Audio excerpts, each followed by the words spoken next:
Hi everyone, guess what time it is? It is video time.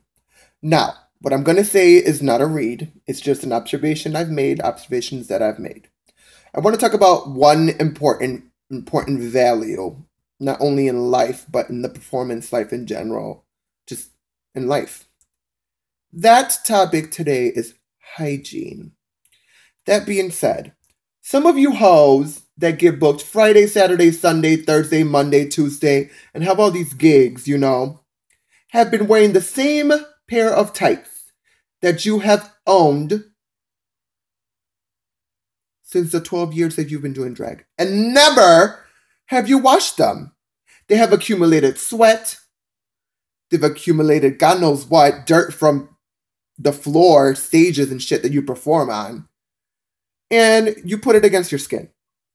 Not only that, but your hip pads are flattened because you've never even bothered to throw them in the dryer to fluff them back up so that your body can fluff back up, because after a while, hip pads do get flattened out. They're not skin. They're made to enhance and give you a woman's figure, but they're not your actual body, even though we do call them body. Now, another thing I want to talk about is makeup brushes. Some of you hoes go live and do these live videos. And we see you painting constantly, going live and painting, yet we never see a live video of you washing your brushes. Did you know that makeup brushes are one of the most bacteria harboring things ever to exist? Yet, you're wondering where you're getting all this acne from and why your skin is not clear. And it's because the bacteria in your makeup brushes. You've never washed your makeup brushes. I've never seen videos of any of you washing your makeup brushes. If you keep your tools clean and sanitized when you put them on your skin will remain clean and sanitized and acne free. Not only that, but you're using your same tools that you use on yourself to do makeup on other people. And then you're using them again without washing them on yourself. That's cross-contamination. That's disgusting. I always like to keep my things cleaned and sanitized for every fucking show that I do. If I have a show, let's say if I had a show tonight, I would clean my brushes, let them air dry before the show tonight. All of a sudden, I would use them tonight, and then I would come home, wash them, let them air dry, so that they'd be ready and clean for the next show. The way you do that, all you need is dial soap. Antibacterial dial soap. Put it in your hand, swish it around, run it under the water, let it air dry, and when it's air dried, go to Walmart and get you a $2 bottle of 91% alcohol. And what you're going to do is when it's dry, you're going to spray the alcohol on the brush and let it air dry, and it kills all the bacteria. And it's ready for use. Now, some of y'all have been using these beauty blenders for months and never have washed them. Beauty blenders are sponges, and they suck up the product. And the product, the chemicals and shit, create bacteria, and you're putting that on your skin.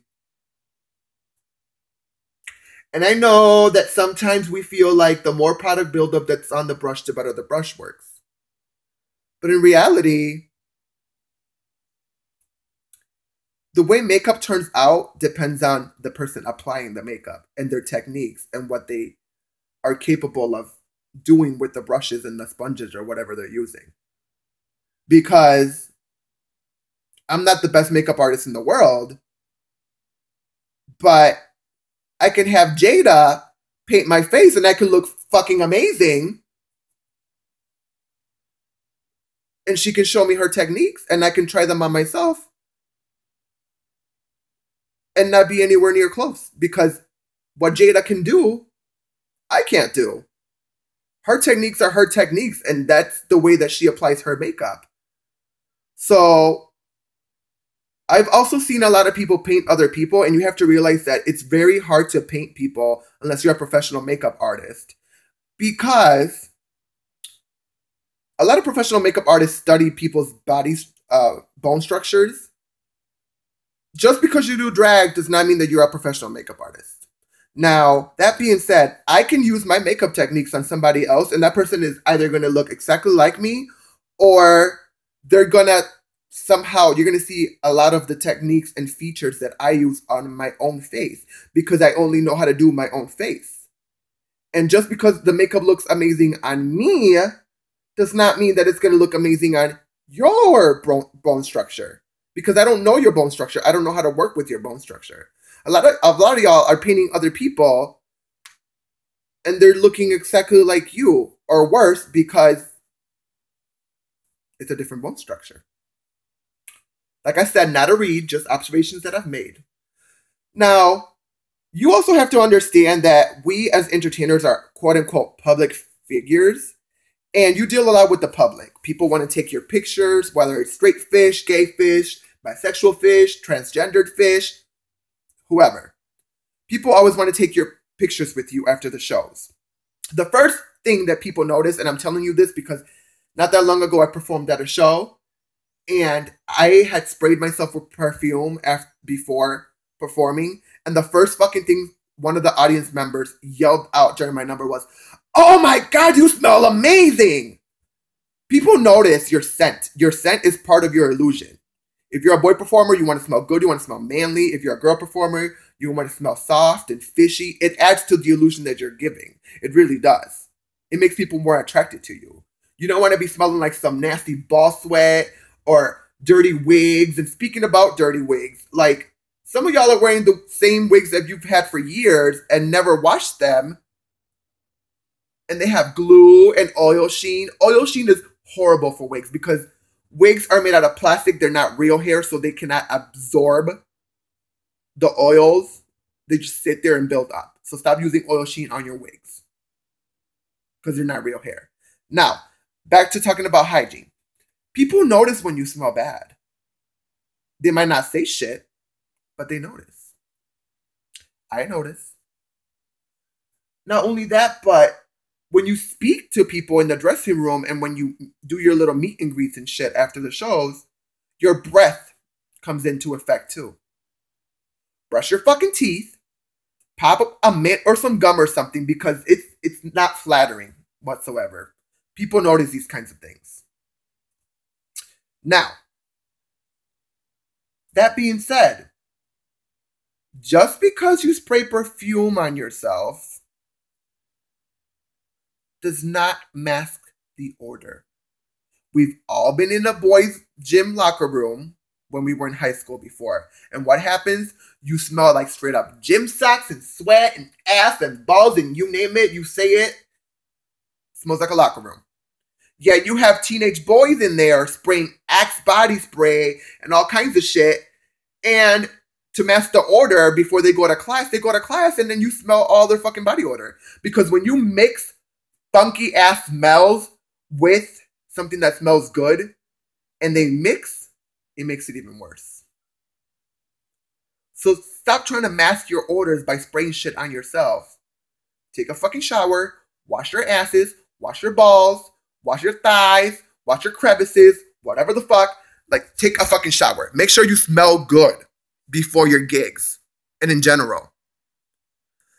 Some of y'all are getting trade in drag, smelling like that.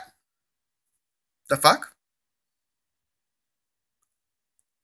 Either your trade is very fucking desperate. Ooh, I got a little alfalfa going on. Either your trade is very fucking desperate or they haven't had ass and dick in like months and they don't really give a fuck who they fuck. Because you got me fucked up if you think that I'm going to hook up. Well, first of all, I'm married, so I'm not going to hook up with anybody. But you got me fucked up if you think that I'm going to hook up with somebody on Grindr, Scruff, whatever apps you use. After a show, after their balls were taped or their balls were tucked into like a pair of pantyhose or whatever the fuck they were using. They were sweaty and they smelled like straight up must. And you think that I'm going to hook up with that person? And some of y'all are getting trade in utter disgusting, just disgusting. That's not flattering. That's disgusting. I don't know what else to say. That's fucking nasty. Like, and to those people that are hooking up with the girls that have performed after they do drag and shit, get a fucking clue. Like, get a clue. I don't want my man going around smelling all musty and shit. And I sure as fuck don't want my man being all musty before we have sex and stuff and before we're intimate with each other. Just as he expects me not to be fucking smelly and musty before we're intimate. That's fucking gross. That's disgusting. I don't know what else to say. I'm just saying, wash your asses, clean your balls, clean your penis. Unacceptable. It's disgusting. And I'm the kind of bitch that will make a video speaking about it because certain things we've all noticed, but nobody wants to talk about it. And you know what? From now on, I'm going to start calling it like it is and speaking the fucking truth. It's fucking bad. It's disgusting. Like, it's disgusting. Have some good hygiene. Make sure you smell good. Make sure you look good. And keep it moving. Have a fun time. Don't be a bitch. Wash your ass!